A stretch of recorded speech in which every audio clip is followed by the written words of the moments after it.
Doy gracias a Dios porque me permite grabar este tema.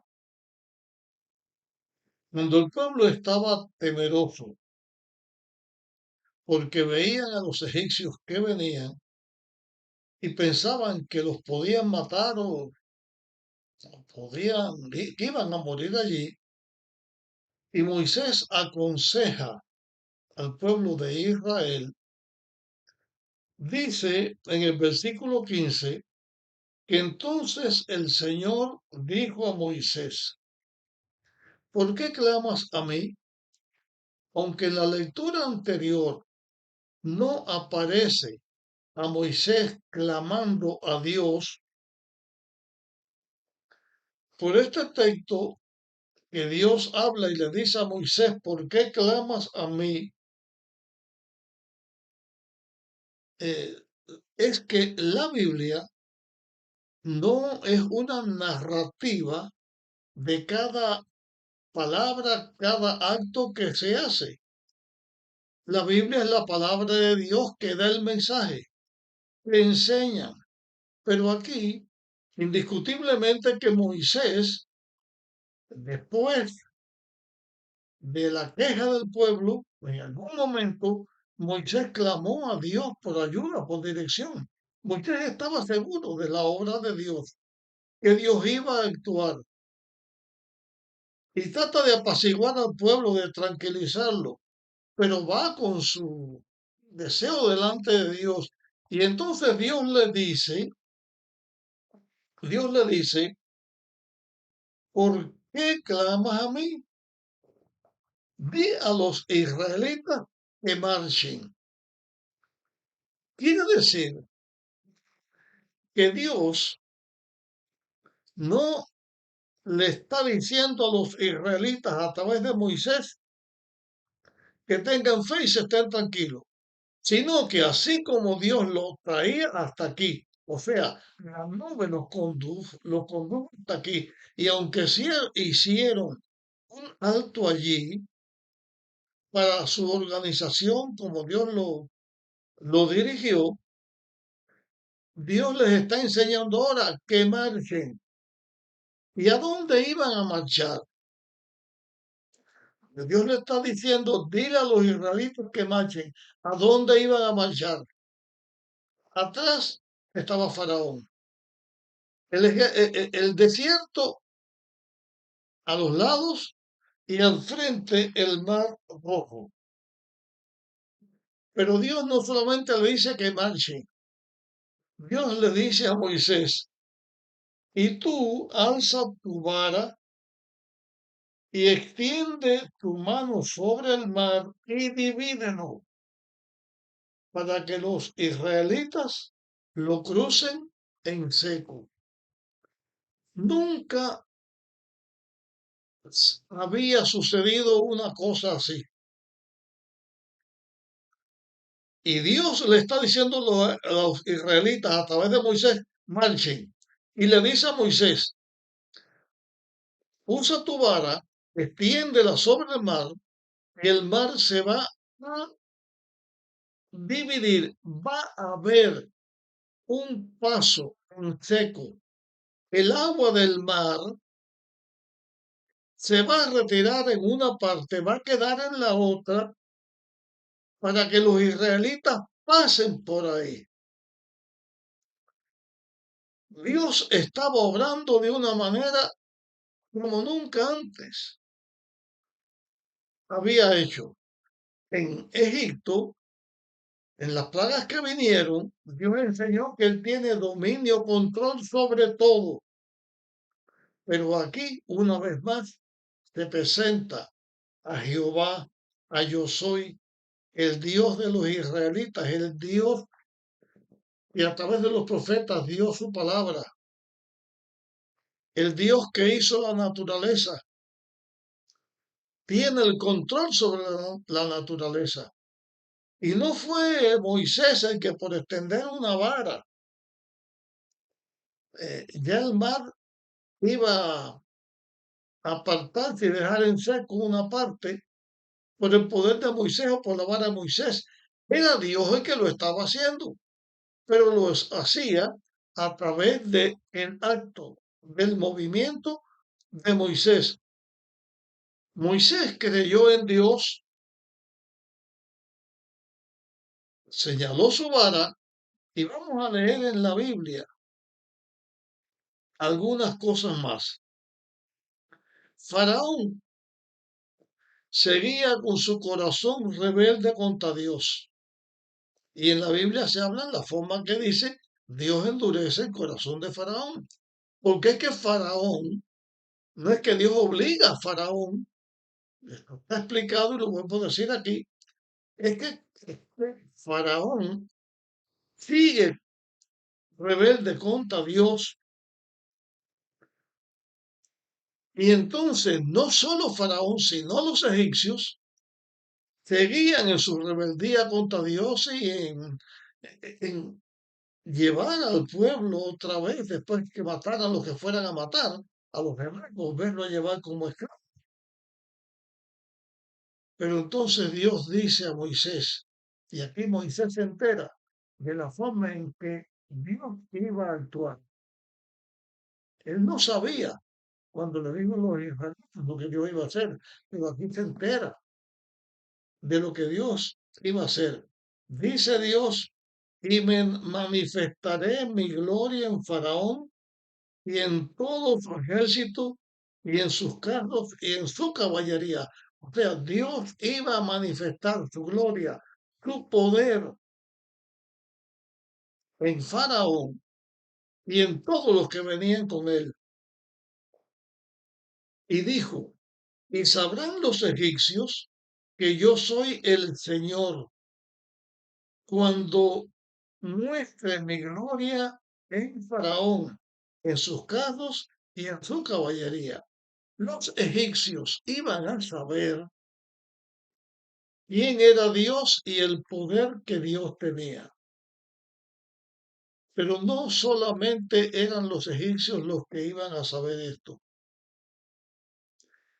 Los que estaban en ese ejército iban a saber que era Dios, pero la inmensa mayoría iba a morir. Todos los que entraron al mar murieron, y entre ellos Faraón. Pero no quiere decir el relato bíblico que todos entraron en el mar, sino todos los que entraron en el mar. Pero eso lo supo Egipto y lo supo el pueblo de Israel. Y a través de las Sagradas Escrituras lo sabe el ser humano desde aquel entonces hasta ahora. Yo que estoy compartiendo contigo esto, posiblemente para ti esto tampoco sea nuevo, porque está en la Biblia escrito. Moisés escribió 1500 años antes de Cristo. El Éxodo se escribió poco antes, 1400 y tanto, porque fue en la época del Éxodo. Y Cristo hace 2000 años que vino, y 1500 atrás, hace 3000 años que esto está escrito. Y todo el que ha leído la palabra de Dios o la ha escuchado, sabe del poder de Dios. Por eso también nosotros hoy en día debemos confiar en el poder de Dios porque eso es manifiesto en la tierra.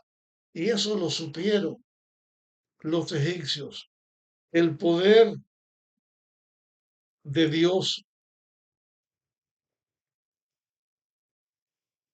Entonces, dice la palabra de Dios, y el ángel de Dios que iba delante del campamento, el ángel de Dios, en la columna y en el fuego estaba Dios. El ángel de Dios en la Biblia se menciona muchas veces para hablar del mismo Dios, para hablar de Cristo, que es el Hijo de Dios. La cuestión es que Dios, con su dirección, Dios hizo una cosa. Leo el versículo 19.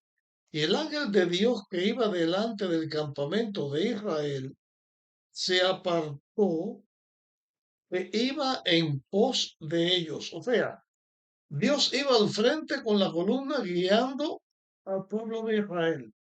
Ese es el ángel de Dios, es Dios que está guiando. Ahora, ante la lucha, el peligro de Faraón, el ángel de Dios, la columna, se levanta. Y vamos a ver que el ángel de Dios es la columna, lo vamos a ver aquí mismo también. Se levanta y se pone entre los egipcios y los israelitas. Dice el texto, y el ángel de Dios que iba delante del campamento de Israel se apartó e iba en pos de ellos. Y también la columna de nube que iba delante de ellos se apartó y se puso a sus espaldas, porque es Dios que se manifiesta con la columna, con el fuego, el ángel. Dios se manifiesta y se pone, hace una división entre los egipcios y los israelitas. Versículo 20, iba entre el campamento de los egipcios y el campamento de Israel. Era nube y tiniebla para los egipcios y alumbraba a Israel de noche. Y en toda aquella noche nunca llegaron los unos a los otros. Aquí se presenta que la nube que Dios era para los israelitas luz que los conducía, era para los egipcios oscuridad que los entorpecía, hacía que los egipcios no pudieran ver a los israelitas porque había oscuridad. Dios obraba protegiendo a su pueblo. Y aquí quiero señalar algo que se enseña en este relato. Y lo que quiero señalar en este relato es lo siguiente. Dios es luz. Dios es la luz del mundo y la luz del universo. El pecado es tiniebla. El príncipe de las tinieblas es Satanás. Dios en su obra, para los que seguimos a Dios, es luz que hace que nuestra senda sea como la luz de la aurora que va en aumento hasta que el día es perfecto. O sea, los hijos de Dios no estamos en oscuridad. Cristo, hablando de sus seguidores, de sus hijos, dice, ustedes son la luz del mundo. Cristo dijo, vosotros sois la luz del mundo. Y eso nos dice a nosotros, a sus hijos, a sus seguidores. Pero los que están en pecado, están en oscuridad. Y cuando se está en oscuridad, no hay conocimiento de la luz que está diciendo lo que es la verdad y lo que es el bien. En este tema, en más de una ocasión, he hecho comparaciones entre el tiempo de Moisés y el tiempo en que nosotros vivimos. En el tiempo donde nosotros vivimos, se dice en cada mentira, se dice en cada herejía, aunque sean dentro de la iglesia, aunque sean pastores de la iglesia, se dicen mentiras y todo el que no está en las manos de Dios se va a envolver en la oscuridad de la mentira y va a seguir un sendero de muerte, lo mismo que los egipcios en aquel tiempo. Pero los que confiamos en Dios y tenemos fe en Dios, estamos seguros porque Dios nos guía.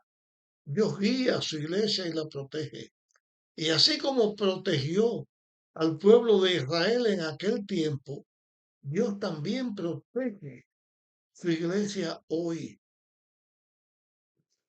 Yo podría dedicar mucho tiempo a señalar cosas que se dicen y que cree mucha gente.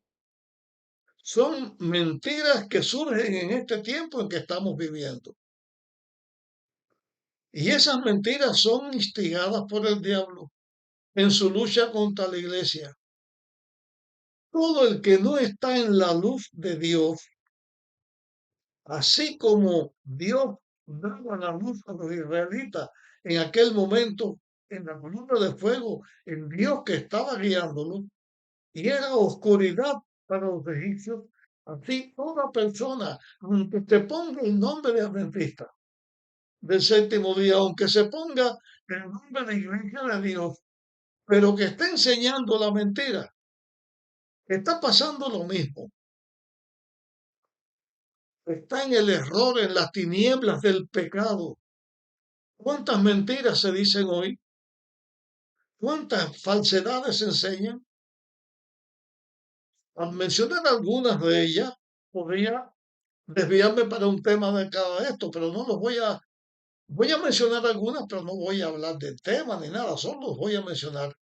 Por ejemplo, la enseñanza de que un hijo de Dios no tiene que luchar por ser santo ni por ser perfecto, cuando Dios dijo que fuéramos santos y perfectos. Porque si luchamos por ser santo o perfecto, ya estamos buscando la salvación por las obras y no estamos siguiendo a Dios. Cuando Dios es el que dice, yo te doy el poder como se lo daba a los israelitas. No existe el Espíritu Santo. El Espíritu Santo es la fuerza, es el mismo Espíritu de Dios, es la fuerza de Dios, es la fuerza de Cristo, pero no la persona de la divinidad. No la tercera persona de la deidad que la Biblia lo enseña y que Cristo dijo que iba a venir en su lugar y que nos iba a enseñar. Cualquier mentira que se diga, la gente enseguida la cree. Que se va a suprimir el Nuevo Testamento, que se va a suprimir cuando esa palabra de Dios, la palabra de Dios la han quemado, la han perseguido, han matado a los que la siguen. No hay poder en la tierra que tenga la capacidad de suprimir de la palabra de Dios ni una jota ni una tilde. Porque Cristo dijo que no iba a perecer. Y haya una nación u otra que diga la palabra de Dios, no. Como actualmente hay personas que dicen que tal libro es más fiel que la Biblia. El libro de Mormón es más fiel que la Biblia. O el Corán es la palabra de Dios, cuando es la Biblia la palabra de Dios. Muchas cosas se siguen, pero tú que me escuchas, ten esta seguridad. La luz de la verdad está en aquellos que por fe confiamos en Dios, estamos seguros y seguimos a Dios. Pero cuando una persona se aparta del camino verdadero que Dios estableció, ese camino que tiene luz, porque Dios es la luz del camino, entonces va como los egipcios, en el camino donde está la oscuridad, donde está la confusión, y entonces se cree cuanta mentira y cuanta cosa inadecuada se enseñe. Como cuando se decía Cristo viene en el año 2000, o que Cristo viene en tal fecha, o que tal fecha es cuando Dios dice que la fecha no la sabe. Dios es el que la sabe. No les pone fecha. Pero todas esas cosas tienen seguidores. Llámense como se quieran llamar. Pero la confianza y la seguridad de los hijos de Dios está en confiar en Dios, estar en sus manos y ser guiados por Dios. Hasta aquí llegamos con este tema que vamos a continuar en nuestra próxima grabación. Por favor, comparte con otros este tema para que también pueda ser ayudado. Nos vemos en nuestra próxima grabación.